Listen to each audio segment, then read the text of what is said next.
So, hello, I'm Rod. I'm that works. So, I'm a software engineer. I've been a software engineer ever since I was 9, probably like most of you.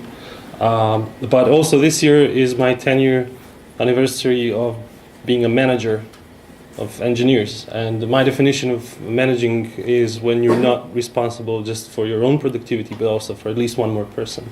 So I'm going to describe my management career in two simple memes. First 5 years of my management career from this perspective is, make me want to apologize to all the colleagues I was managing, so sorry guys.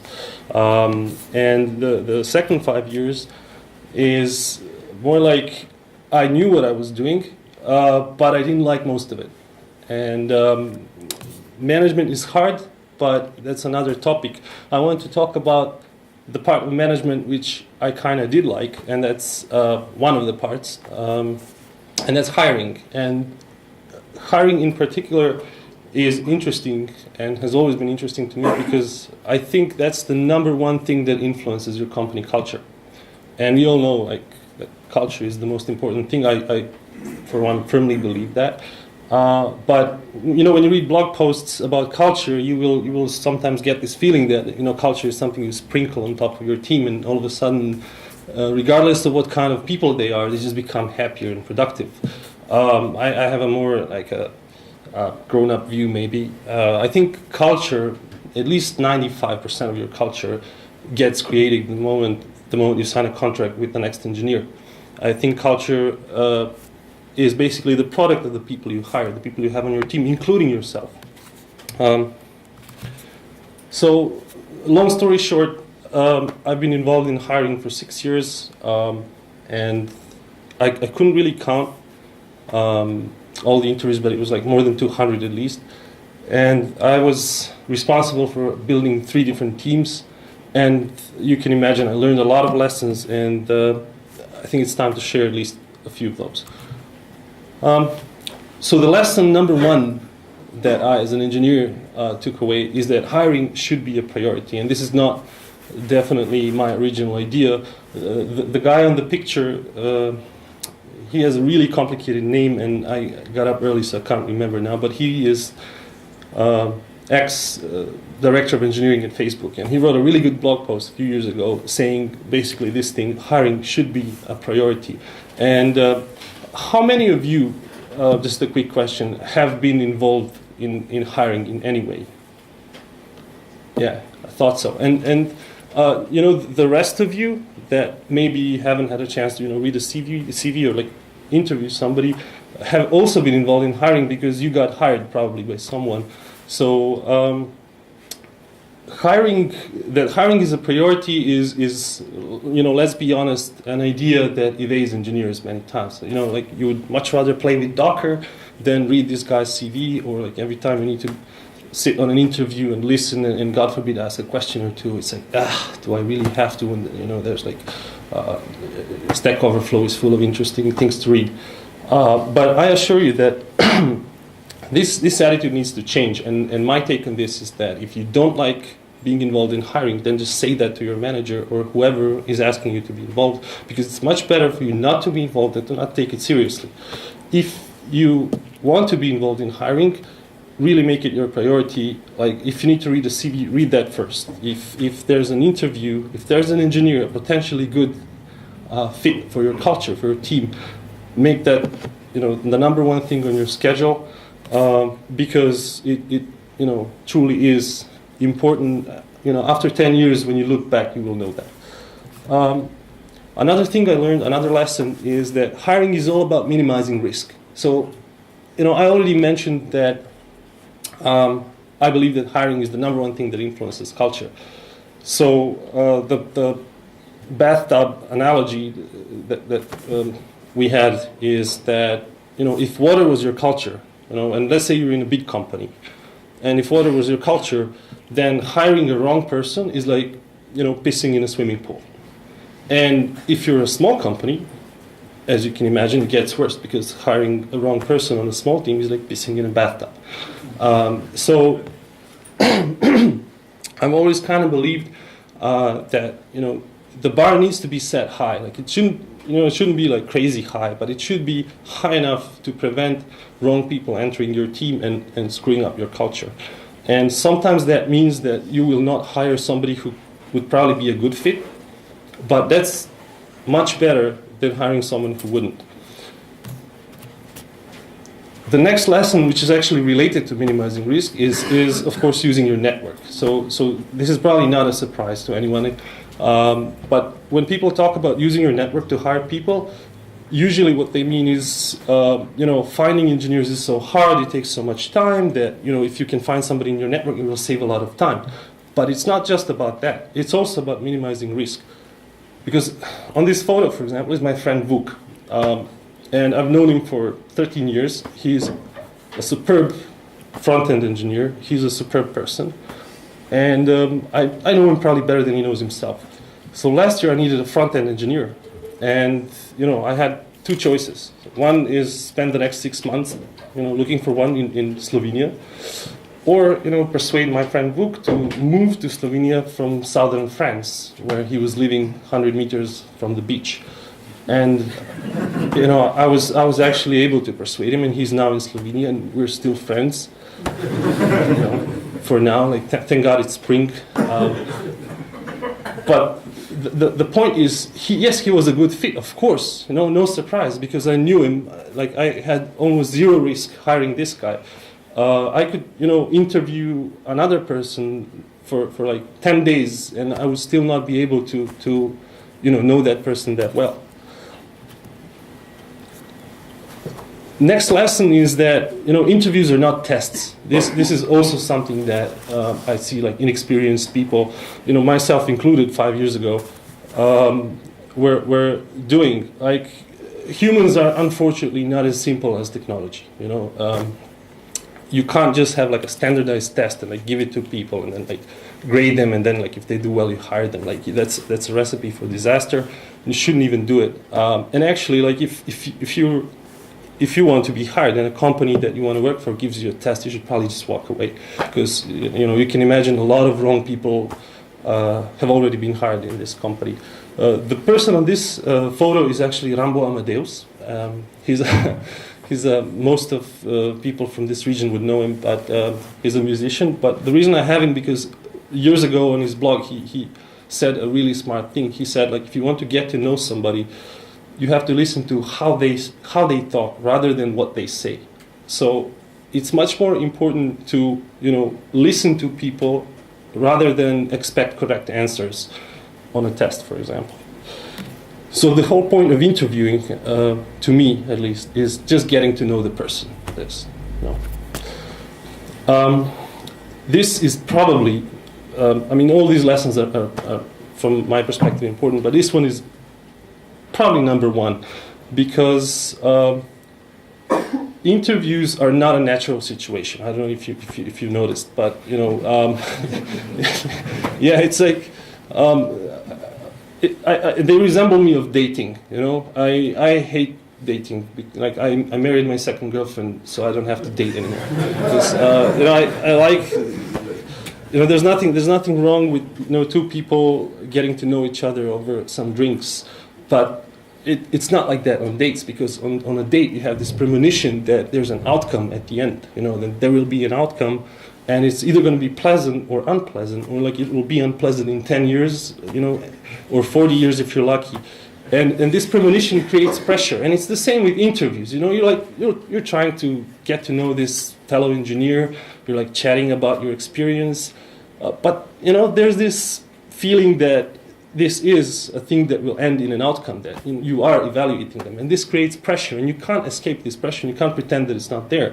So what you need to do is you need to do your best, in my opinion, to relieve this pressure. You know, people often, especially engineers, make it even worse. You know, they create even more pressure. I believe that, given that all you want to do is actually get to know this person, you need to relieve as much pressure as you can, because you can only get to know a person when they're relaxed. So, on this picture is a place called Dvorni Bar, which is actually close by. And for the first couple of years, at least at Seltra, where I was the VP, this is where all the first interviews took place. Actually, there are a couple of guys here who, hi Willie, this is where I met Willie. And I think this is a really good idea. Even afterwards, when we had like bigger offices, it's really nice to meet at a bar. Don't tell anyone I told you this, but it's really nice if you have like a beer or two.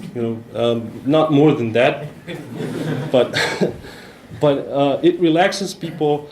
And the problem is that most people suck at interviews. Even I suck at interviews. Like when I'm on the other side, I tend to be nervous. And you need to help them. Like you shouldn't pretend that you're clever, and you shouldn't pretend that you're a genius. And if you're a genius, then you should pretend you're not.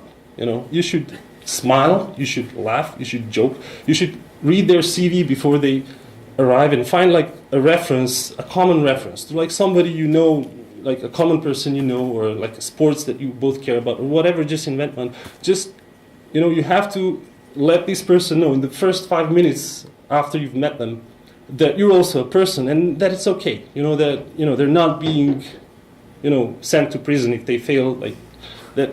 You're just going to talk like friends. Actually, my theory is that like the first half of the first interview should only be dedicated to, pumping up the confidence of the candidate. Making them feel fine so that, they can relax and let you get to know them. So once you drank your first beer and now it's time to actually, talk about things. There's again, in my opinion, a huge misconception on like what questions should you ask, like what things you should actually check.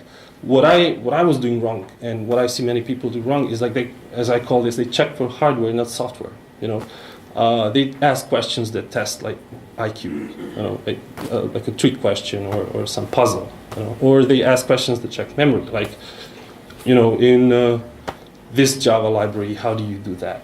If you ask questions like this, in my opinion, you're like testing whether a candidate has recent experience with this or whether they have good memory. It's okay in some cases to ask these like specific questions if it's like a really generally well-known fact and you're actually testing experience.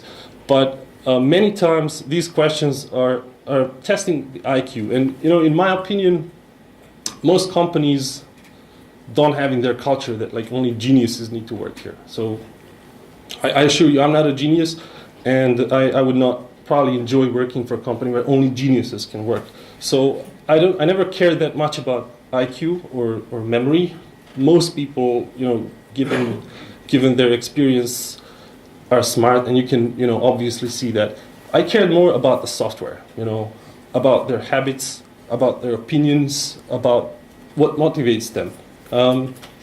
This, I think, influences the culture much more than whether this guy has IQ 160 and this guy only has like 140. So we hired this guy. Another thing where I see us engineers making huge mistakes is that we treat interviews like auditions.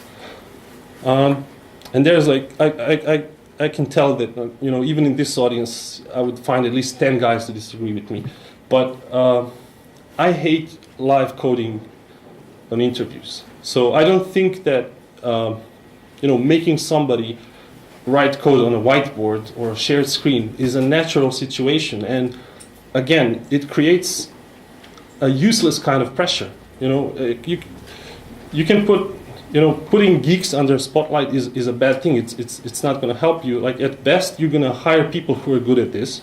Maybe they've practiced, or maybe they like had a beer and were like more relaxed.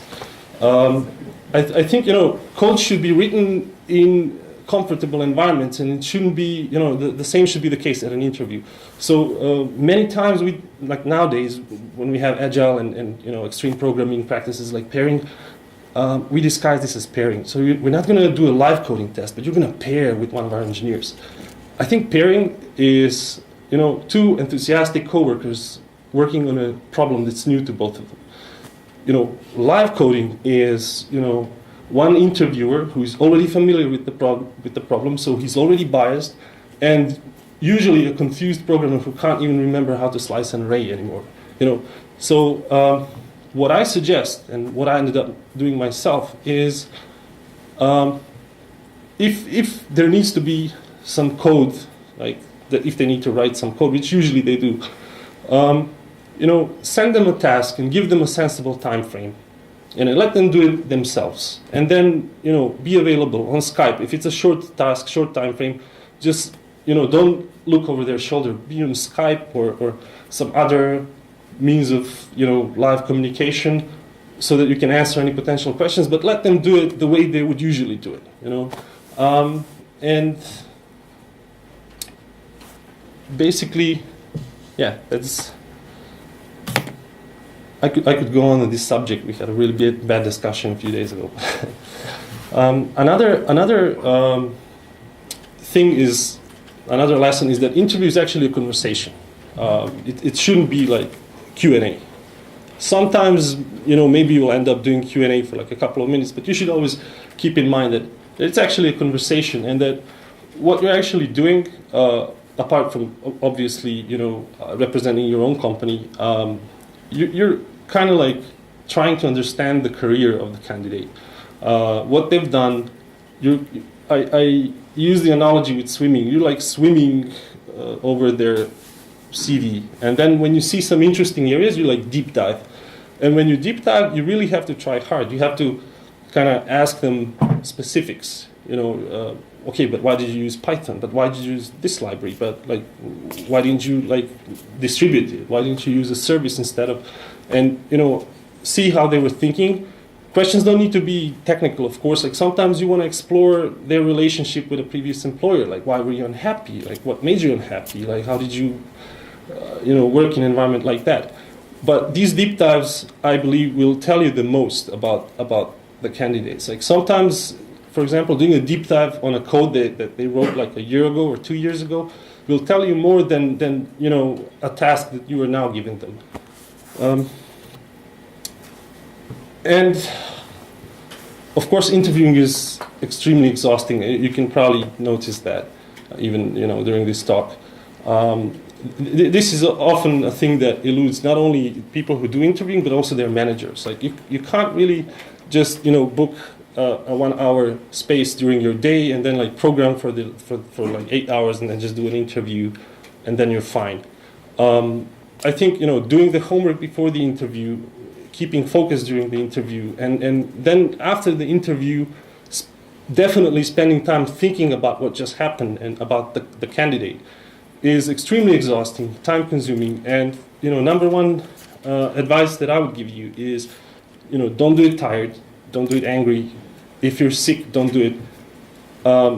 And also have backup. Like, if you can, always have somebody, a partner from the company, on the interview as well, because you will have just a small window to get to know this person, and you will miss some things, and maybe your partner will not. You know. And at the end of the day, you know, making sure that you're well rested and making sure that you can be focused on this person is respectful to that person as well. You know.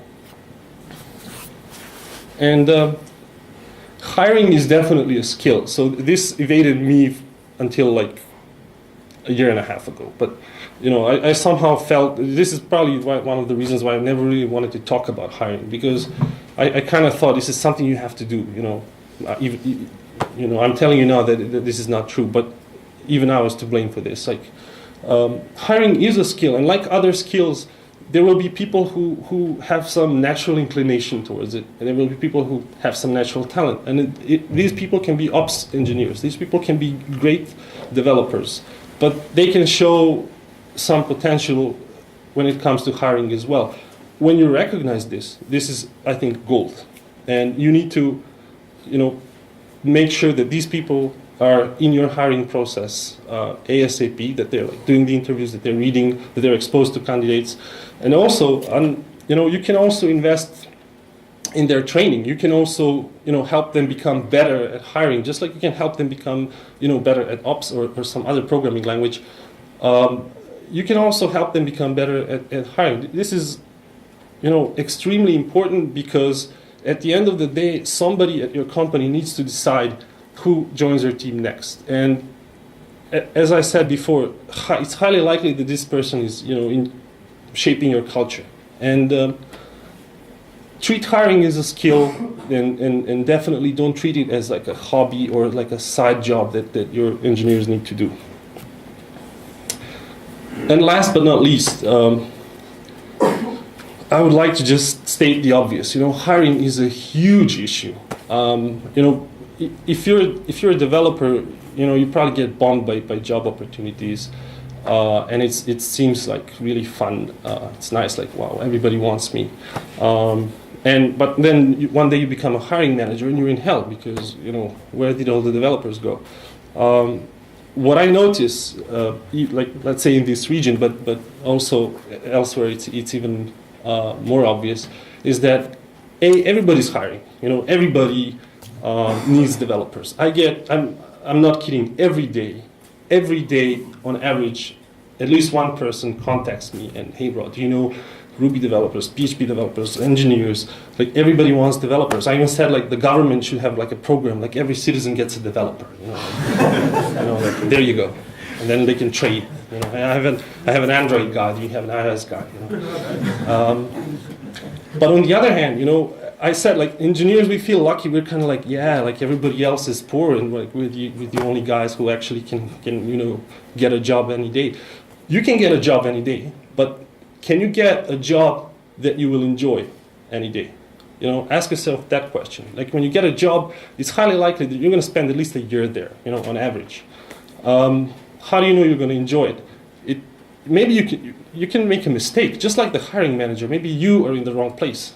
A good hiring manager will not hire you because maybe she will see that you don't fit, and if you don't fit, that means you wouldn't be happy. A bad hiring manager will maybe hire you, and make a living hell out of your life for the next year. So I think solving this problem is immensely important for everybody, not just for the companies and the industry, but engineers also. And to be honest, all I can tell you right now is that this problem is getting solved at the moment mostly by recruiters, which is bad. So I would really like more engineers to think about this problem, more engineers to kind of visit and entertain this problem until we find a better solution. Because if we don't, the way things are going right now, I kind of feel that the industry, even if DevOps as a culture becomes a standard, for example, will eventually suffer because of this problem. So thank you. That's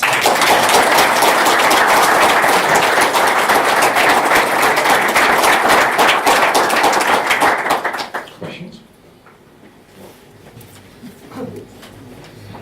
First of all, awesome talk. Very happy that I got to see it. Thank you. The way I look at the problem is that ideally the best way to hire somebody would to get him to come and stay at your office and work with you on some hack project or whatever for like 3 weeks. Because you get to know him and he feels comfortable and everything is awesome.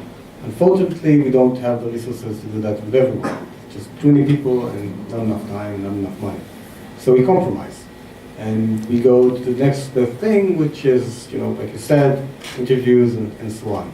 And I'm thinking, from your experience, is there a middle ground, or there are alternative methods that we can use that are still reasonable in terms of cost and are better than the interview methods we have now?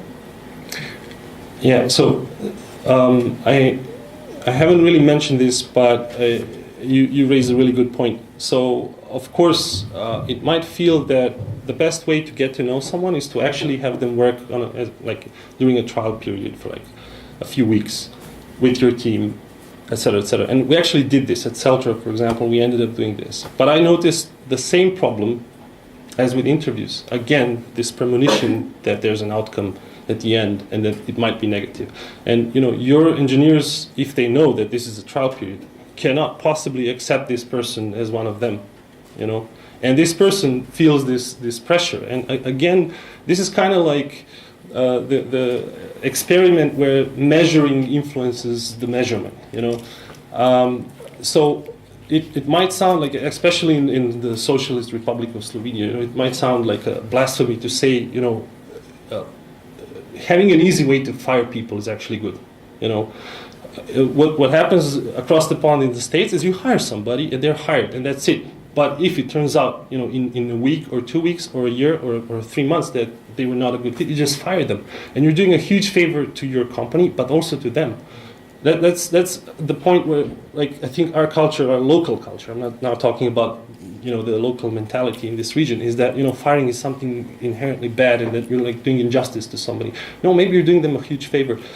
So this is a major issue here. So, my number one answer to your question would be, it would help if we had, employment laws that were more flexible. But if for example, I was to find a solution right now, I would go for trial periods. But to be honest, I would try to mask them as employment. I would try to, sign a contract. I would tell everybody, this is a new engineer, because otherwise, maybe even the best person in the world will just be nervous and not feel accepted, and I will have the same problem.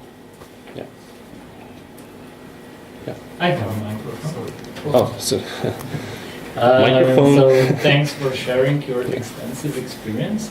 I don't have a question. I have more of a comment. So I liked your talk a lot, but I really didn't like hearing the phrase "wrong person," because I never met wrong person in my life. I only saw quite some right people in wrong places.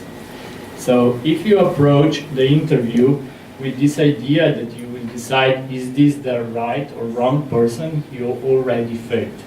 So my preference is that you check whether the candidate, so if we are the right place for this candidate or not. Because if you do that, then everything else changes. Because you try to basically put your position, so you change your viewpoint into the eyes of the candidate and try to basically see, will this candidate be successful at my place?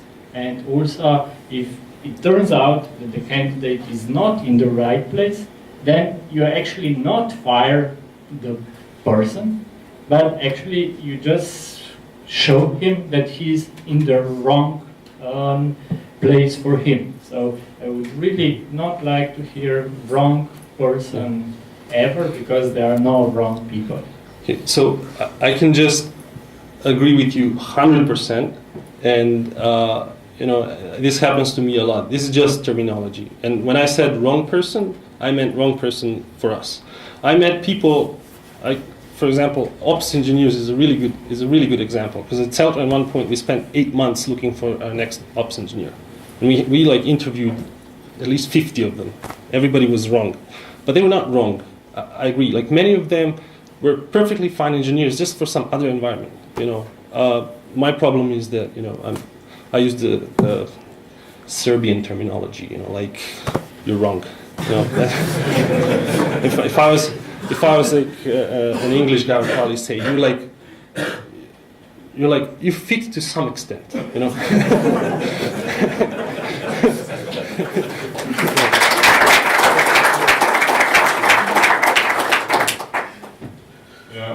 So I hate to be the one bringing this up, but how do you tackle the money issues? I mean, and the competition in these relations.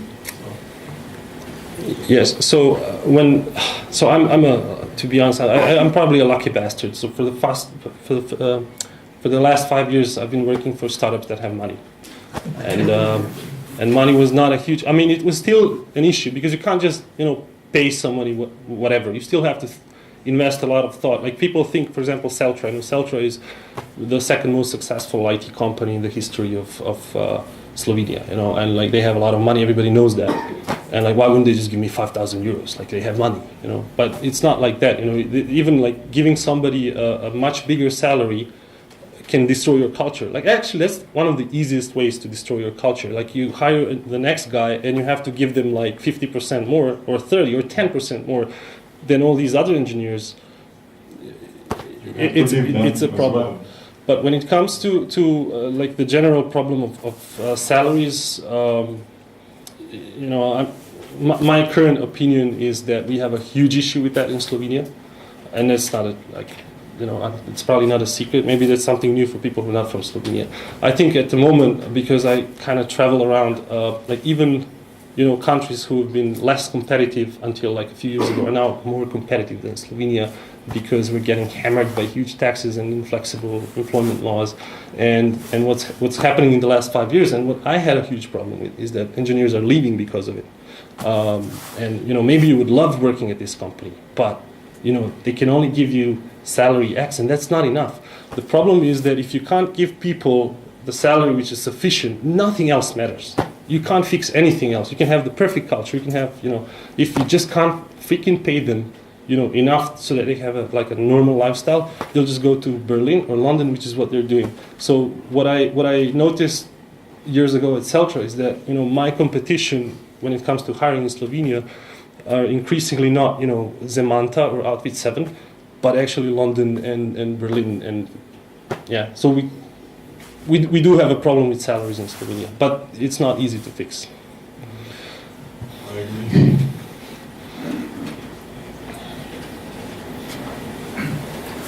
I have one maybe crazy idea, to Bring it on.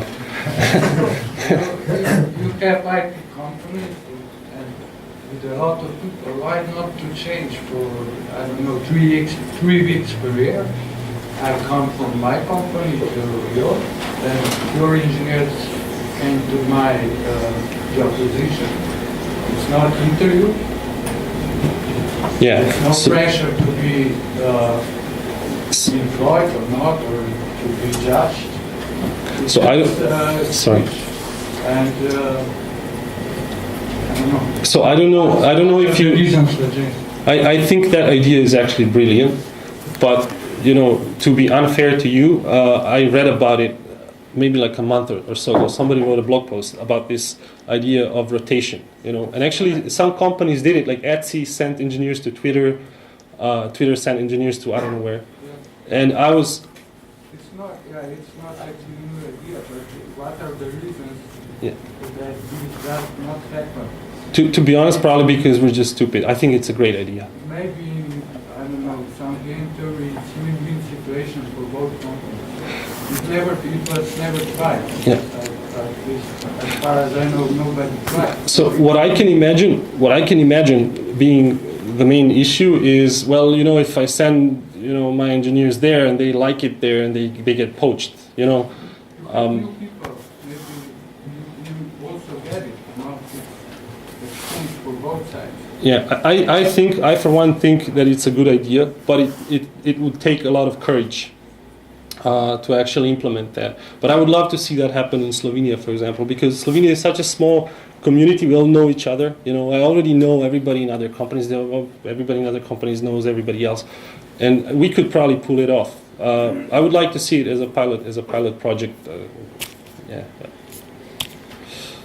Thank you for your presentation. And my question is that what do you think about these so-called tricky questions, where the question is for a candidate is that how many doors there are in Ljubljana, or how many tennis balls can you fit in an airplane? And as far as I'm concerned, these questions should examine whether you take every external and internal external attributes into account. So not the number is the important one, but what factors do you count in? So do you think they are effective, and in general, what do you think about them?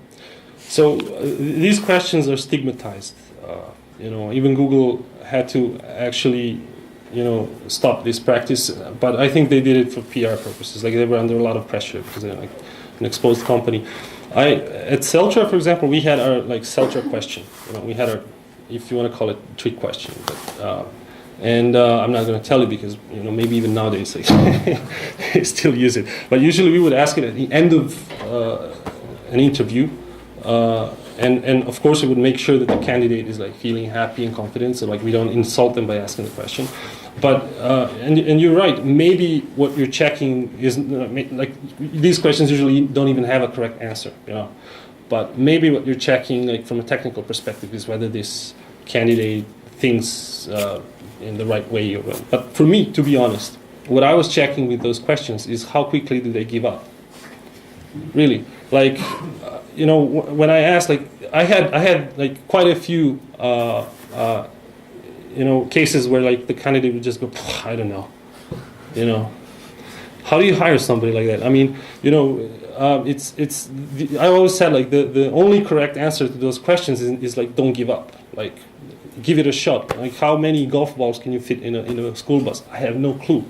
But I'm gonna try, I'm gonna entertain you for 10 minutes. Okay, like how long can be a school bus? How many seats? Or how much volume do the seats take? I don't know. Like the only, like, if you spend like at least 5 minutes trying to solve the problem, as far as I'm concerned, you already passed.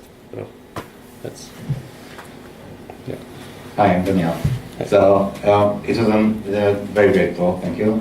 Thank you. What I wanted to ask is that, so we do interviews with Whiteboard and with technical questions, and I always feel that the most important part for me is how they solve the problem, how they explain how they think. So you said that it's an artificial situation to stand at a whiteboard, but I think it's a more natural situation, since we do it a lot of times in meetings with my colleagues, and what I really would like to see how we will work together and how he will explain his ideas to me when we try to have a meeting. So don't you miss this when you get rid of the whiteboard? So I have a similar issue here that to the one I had with Dusan. So I agree with you. So standing in front of a whiteboard at an interview is not an issue. So we always do it. I actually love it. Having somebody write code in front of you on the whiteboard, that's what I have an issue with. So discussing code, code that he wrote yesterday or 5 years ago, discussing it live or on a shared screen or in front of a whiteboard is okay. And having this candidate explain why he did what he did. But for example, putting somebody in a chair and giving them like a laptop and like now you need to write FizzBuzz, what's going to happen? And I'm for example, I feel like after, I'm probably not the best engineer in the world, but I do have some experience. I failed at like stupid things.